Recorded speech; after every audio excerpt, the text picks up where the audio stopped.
2 ஆண்டுகளுக்கு முன்னால் என்னுடைய உடன் பிறந்த சகோதரர் கேன்சர் வியாதியினால் இறந்து விட்டார். நாங்கள் இருவர்தான் ஆண் குழந்தைகள். எங்கள் வீட்டில் திடீரென்று அவருடைய இறப்பு எங்கள் குடும்பத்தையே ஆட்டி படைத்து விட்டது. அவருடைய இறப்பு எனக்கும் பெரிய இழப்பாக அமைந்து விட்டது. என்ன செய்வது? மிகுந்த துன்பம். தந்தையும் தாயும் சில நேரம் கவனிக்க வேண்டிய காலகட்டத்தில் கூட நாம் போய் அங்கு நிற்க வேண்டிய காலகட்டம். இந்த தருணத்தை எண்ணி பாருங்கள். எவராவது இறைவனுக்கு நன்றி சொல்ல முடியுமா? இருக்கின்ற ஒருவரையும் எடுத்து விட்டால் இறைவன் படிக்கான வந்த நான் என்ன செய்ய முடியும் என்ற நிலை சற்று உரசி உரசி உரசி பார்க்கும்போது கண்களில் அழுகையும் கண்ணீரும் தான் ஓடிக்கொண்டிருக்கும். ஆனால் கோயிலில் அமர்ந்து பல நேரங்களில் நான் அதை ஜெபித்துக் கொண்டிருக்கும் போது இந்த இடைப்பட்ட காலங்களில் எவ்வளவு கஷ்டப்பட்டு கொண்டிருக்கின்றோம். இதே சகோதரரை ஒரு 10 ஆண்டுகளுக்கு முன்னால் அவர் எடுத்திருந்தால் எவ்வளவு பெரிய கஷ்டத்தை எவ்வளவு காலங்கள் அனுபவித்துக் கொண்டிருக்கும். இறைவன் இவ்வளவு வரை எத்தனையோ மனிதர்களை காத்த கிருபைக்காய் நாம் இறைவனுக்கு நன்றி சொல்வதை விட்டுவிட்டு இறப்பு வந்தவுடனே உனக்கு கண்ணு இருக்கிறதா, காது இருக்கிறதா, மூக்கு இருக்கிறதா, எங்களை பார்க்கவில்லையா, உமக்கு இரக்கம் இல்லையா, இறைவன் இருக்கின்றாரா, எத்தனையோ கேள்விகளை எழுப்பிவிடுகிறோம். இதுவரை எத்தனையோ நமது குடும்பத்து உறுப்பினர்களை கண்ணீர் மணி போல காத்து வருகிறாரை நாம் எண்ணி பார்க்காமல் ஒரு இறப்பு இறைவனை நோக்கி கேள்வி எழுப்பிவிடுகிறது. இறக்கிறவர்களை இறைவன் பார்த்துக் கொள்ள வேண்டும். இருக்கிறவர்களை இதுவரை காத்து வந்த கிருபைக்காக இறைவனுக்கு நன்றி சொல்வோம்.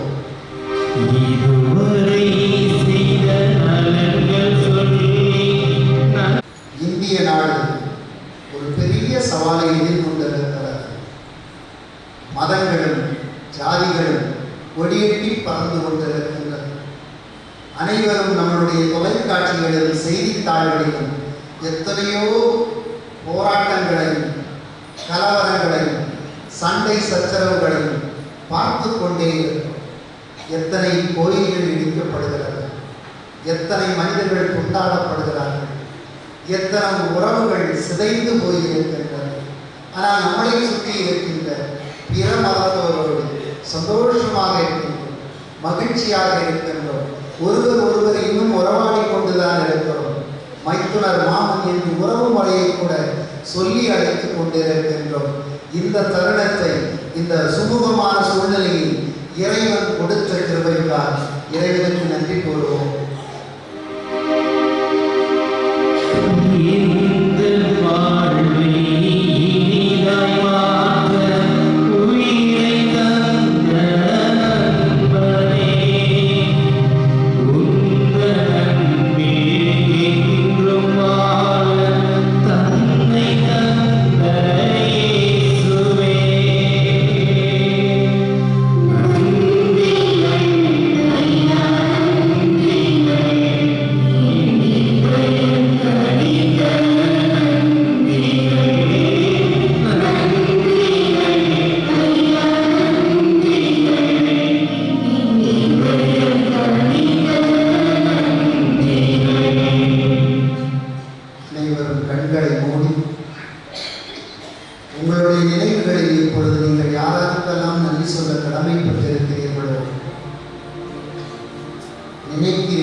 கதை அழுது கொண்டிருக்கும் போது என் தோளில் கரங்களை வைத்து துணையில்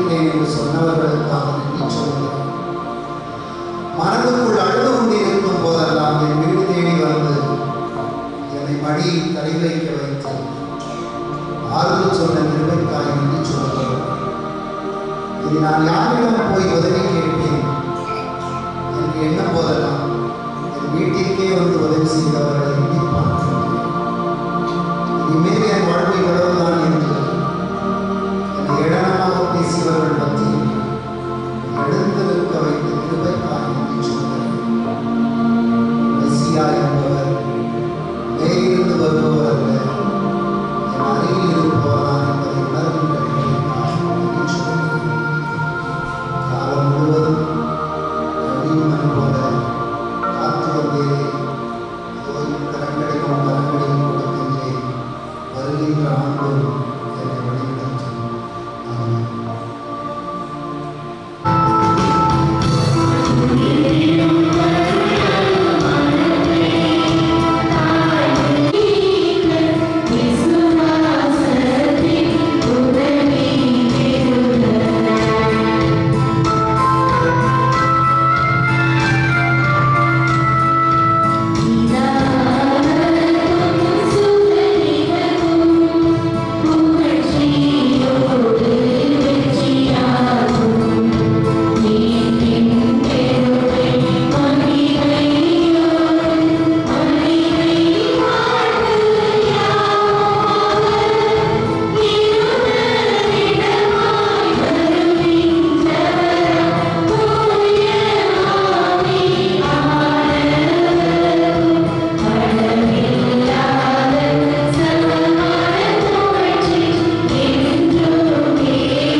Okay.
இன்பமும் தெவிட்டா உறவும் தேடியே தந்த தேவா போற்றி. ஈண்டு காக்கும் இறைவா, உன் அன்பில் இனிய உறவாய் இணைத்திடும் எம்மை. மீண்டும் மீண்டும் யாம் புதிதாய் பிறந்து மாண்பில் வாழ வளர அருள் தாருமே இன்று முதல். பிரியம் நிறை இறை சமூகமே, இனிய மற்றுமோர் புதிய வருடம் இறைவனின் அன்பும் ஆசீரும் அருளும் நிறைந்து நம்மை வழிநடத்திய கடந்த வருட நினைவுகளுடனும் புலர்ந்துள்ள புதிய ஆண்டில் பல்வேறு எதிர்பார்ப்புகளுடனும் இதோ இறை சந்நிதியில் குழுமியுள்ள உங்கள் ஒவ்வொருவருக்கும் பங்கு பணியாளர்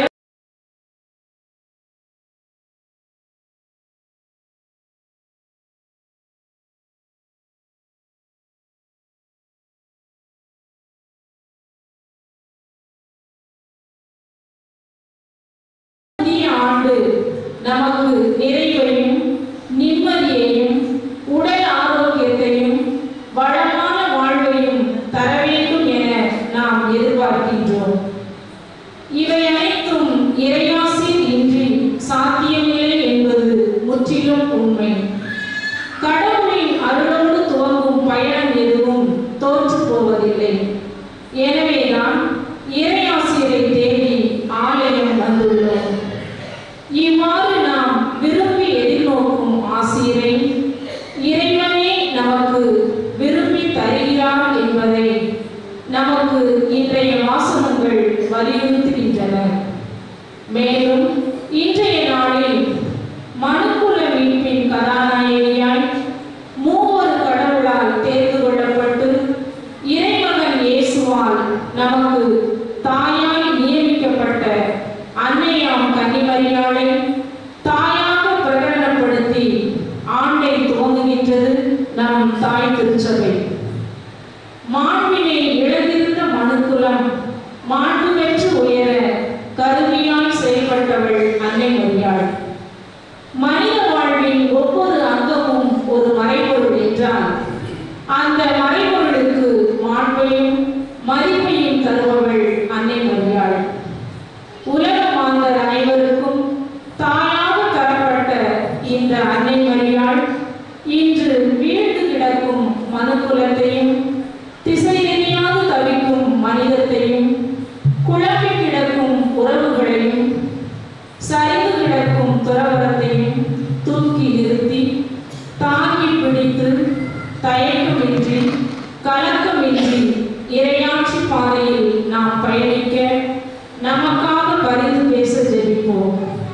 இந்த சிந்தனைகளோடு நாம் தொடங்க இருக்கும் இந்த புதிய ஆண்டில் நமது வாழ்வில் நன்மைகள் நிரம்ப, நம்பிக்கைகள் நிற, புண்ணியம் பொங்க, புதுமைகள் பெருக, உண்மைகள் ஒளிர, சமூக உறவுகள் உயர, மன்னிப்பு மலர, மனித மனங்கள் விரிய, வளமைகள் வளர, இறை சமூகமாகிய நம் ஒவ்வொருவரின் வாழ்வும் செழிக்க இறையருளை வேண்டி கல்வாரி பலியாம் இத்தெய்வீக பலியில் பக்தியோடு பயணிப்போம். அன்புக்குரிய சகோதர சகோதரிகளே, எங்கள் தாய் திருச்சபை கடவுளின் தாய் புனித மரியாதையுடைய திருவிழாவை கொண்டாடி நம்மை அழைக்கின்றது. அதே சமயம் புத்தாண்டு அனைவருக்கும் புத்தெழுச்சி, புத்துணர்வு, புது வாழ்க்கை, புது உணர்வு, புது சிந்தனையோடு நாம் வாழ வளர இறையருள் வேண்டி அன்னையின் பாதுகாப்பில் நம்மளுடைய வாழ்வை வைத்து வாழ்வதற்காக திருச்சபை நமக்கு கொடுத்த ஒரு மாபெரும் வாய்ப்பு தான் இந்த புத்தாண்டு திருநாள். ஆகவே இந்த புத்தாண்டு திருநாளை நல்ல முறையில் கொண்டாடுவதற்கு இறையருள் வேண்டியும் அன்னையுடைய ஆசிரியையும் அன்னையுடைய பராமரிப்பையும் பாதுகாப்பையும் நாம் வேண்டி இந்த திருப்பலியை தொடர்வோம். நம்மிடையே இருக்கின்ற நம்மளுடைய பாவங்கள், குறைகள், குற்றங்களை எடுத்து பார்த்து இறைவனுடைய இரக்கத்தையும் மன்னிப்பையும் அன்றாடுவோம்.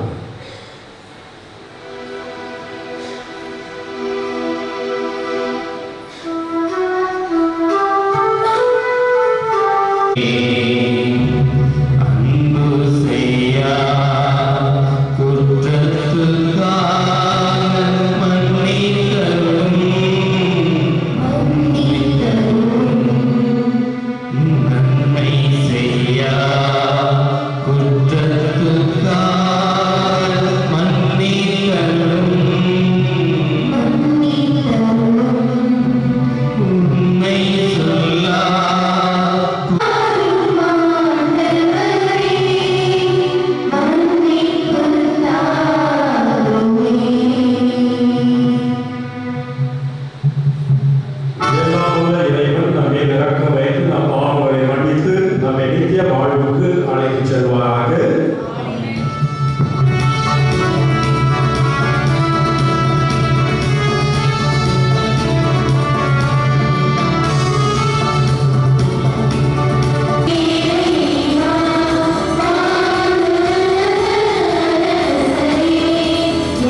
சீற்றத்தின் படையெடுப்பு, பொருளாதார நெருக்கடிகள், சமூக முரண்பாடுகள், நோய்களின் தாக்குதல்கள் நமது வாழ்வை பாதுகாப்பற்ற நிலைக்கு தள்ளுகிறது. எதிர்மறையான சமுதாய சூழலில் நாம் நேர்மறையாக சிந்திக்கவும், துன்பங்கள் வாழ்வை துவட்டி எடுக்கும் போது இறை